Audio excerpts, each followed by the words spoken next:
சென்னையை அடுத்த மாமல்லபுரத்தில் தாவேக்கு சார்பில் நடைபெறும் மகளிர் தின விழாவிற்கு கட்சியின் தலைவர் விஜய் வருகை தந்திருக்கிறார். காட்சிகளை நேரலையில் பார்க்கலாம்.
கூடுதல் தகவல்களோடு செய்தியாளர் செந்தில் ராஜா இணைந்திருக்கிறார். அவரிடம் பேசலாம்.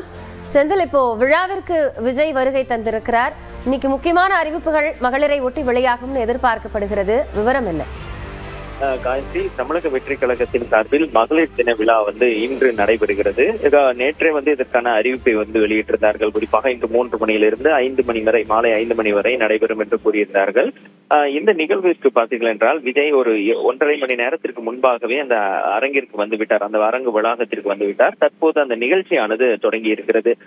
இந்த நிகழ்ச்சியில் கிட்டத்தட்ட 2500க்கும் அதிகமான பெண்கள் கலந்து கொண்டிருக்கிறார்கள். அவர்களுக்கு QR கோடு கொடுக்கப்பட்டு அவர்கள் இந்த நிகழ்ச்சியில் பங்கேற்றிருக்கிறார்கள். அந்த அடையாள அட்டை இல்லாதவர்களுக்கு அனுமதி இல்லை என்று ஏற்கனவே தெரிவித்திருந்தார்கள்.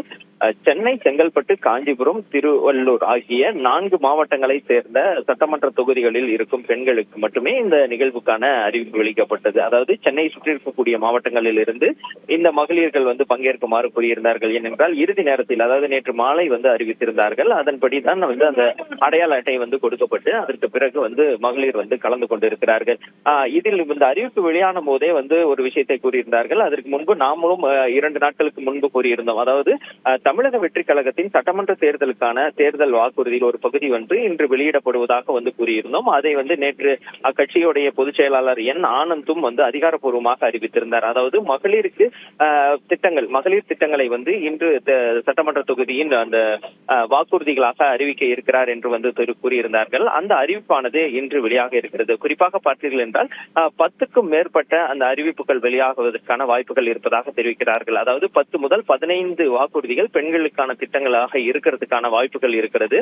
அதை இன்று அவர் அறிவிப்பார் என்று கூறுகிறார்கள். ஏனென்றால் தமிழகத்தில் ஏற்கனவே பெண்களுக்கு உரிமை தொகை, இலவச பேருந்து என பல்வேறு திட்டங்கள் பிரத்யேகமாக பெண்களுக்கு வழங்கப்பட்டு வருகிறது. இந்த நிலையில்தான் தமிழக வெற்றி கழகத்தின் சார்பில் என்ன மாதிரியான ஒரு அறிவிப்பு வெளியாகும், அவர்களுடைய வாழ்க்கை தரத்தை முன்னேற்றுவதற்காக அவர்களுக்கு முக்கியத்துவம் கொடுப்பதற்கான திட்டங்கள் என்ன என்பது உள்ளிட்ட பல்வேறு விஷயங்களை கட்சியின் சார்பில் இன்று தேர்தல் அறிக்கையாக விஜய் வெளியிட இருக்கிறார். காயத்ரி, செந்தில், இப்போ இந்த அறிவிப்புகள், தேர்தல் வாக்குறுதிகள் அப்படிங்கிறது பெண்களை மையப்படுத்தி அப்படிங்கறதுல தொடங்கணுங்கிறது தான் தாவேகாவினுடைய எண்ணமா இருக்கா? ஏன் இன்றைய தினம் அந்த அறிவிப்பை வெளியிடணும்? மற்ற அந்த தேர்தல் வாக்குறுதிகள் அப்படிங்கிறது எதெல்லாம் போக்கஸ் பண்ணதா இருந்திருக்கு?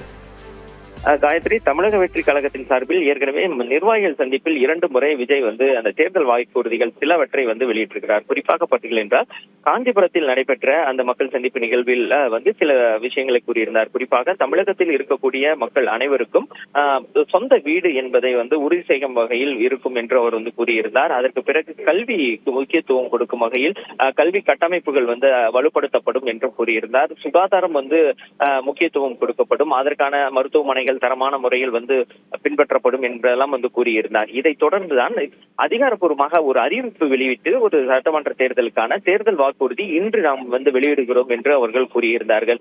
குறிப்பாக விஜய் ஏற்கனவே பெண்கள் பாதுகாப்பு உறுதி செய்யப்படும், பெண் குழந்தைகளுக்கு முக்கியத்துவம் கொடுக்கப்படும் என்று ஒவ்வொரு கூட்டத்திலும் அவர் கூறி வருகிறார். அதை உறுதிப்படுத்தும் வகையில் தான் அதை அந்த மகளிர் தினத்தன்று தொடங்க வேண்டும் என்பதுதான் அவருடைய எண்ணமாக இருப்பதாக கட்சியினர் கூறுகிறார்கள். அதன் காரணமாக தான் ஒரு அதிகாரப்பூர்வ அறிவிப்பை வெளியிட்டு சட்டமன்ற தேர்தலுடைய வாக்குறுதியின் ஒரு பகுதியை முதல் கட்டமாக அறிவிக்கிறார் என்று அந்த பயன்படுத்தி இருந்தார்கள். அதன் மூலமாக இன்று அந்த மகளிர் தினம் நாளை கொண்டாடப்பட்டாலும் அதற்கான நிகழ்ச்சி கட்சியின் சார்பில் இன்று கொண்டாடப்படுகிறது. அந்த நிகழ்ச்சியில் அந்த அறிக்கைகளை வெளியிட வேண்டும் என்பது விஜயின் திட்டமாக இருந்தது. அது நிர்வாகிகளிடம், மாநில நிர்வாகிகள் மற்றும் அந்த அருண்ராஜ் தலைமையிலான தேர்தல் அறிக்கை தயாரிக்க குழு போட்டிருந்தார். அதை அறிவித்திருந்தார். அந்த குழுவிடமும் உறுதியாக தெரிவித்திருந்தார். அதாவது மகளிர் தினத்தன்று ஒரு பகுதியை நாம் வெளியிட வேண்டும் என்று கூறியிருந்தார். அதன்படிதான் இன்று அந்த தேர்தல் அறிக்கையானது முதல் கட்டமாக விஜய் வெளியிட இருக்கிறார். காயத்ரி, நன்றி செந்தில்ராஜா கூடுதல் தகவல்களுக்காக.